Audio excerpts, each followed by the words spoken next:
इंद्रियों को केवल विषय त्याग से नहीं, बल्कि ज्ञान के द्वारा ही वश में किया जा सकता है।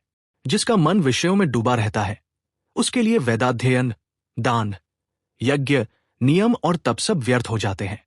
परंतु जो व्यक्ति सुनकर, देखकर, छूकर, स्वाद लेकर या सूंघकर तो अत्यधिक प्रसन्न होता है और नहीं दुखी, उसी को जितेंद्रिय कहा जाता है।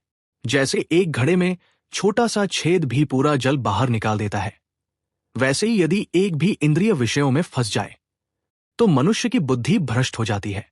इसलिए इंद्रियों और मन को वश में रखकर बिना शरीर को कष्ट दिए संतुलित जीवन जीना चाहिए। साधना और जप, प्रातःकाल और सायंकाल गायत्री मंत्र का जप करना चाहिए।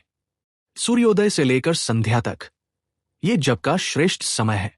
प्रातः जप रात्रि के दोषों को मिटाता है और सायं जप दिन के दोषों को। जो इसका पालन नहीं करता वो अपने कर्तव्यों से दूर हो जाता है। जल के समीप या एकांत स्थान में एकाग्र होकर नित्य कर्म, स्वाध्याय और गायत्री जप करना चाहिए। नित्य कर्मों में कभी अनध्याय नहीं होता, क्योंकि वह ब्रह्म यज्ञ है। जो ब्रह्मचारी 1 वर्ष तक नियमपूर्वक स्वाध्याय करता है, वह ज्ञान के साथ समृद्धि और सुख प्राप्त करता है। गुरुकुल जीवन, ब्रह्मचारी को उपनयन के बाद समावर्तन तक गुरुकुल में रहकर होम के लिए लकड़ी लानी चाहिए, भिक्षा लानी चाहिए, भूमि पर सोना चाहिए और गुरु की सेवा करनी चाहिए। विद्या का महत्व, विद्या हर किसी को नहीं दी जानी चाहिए।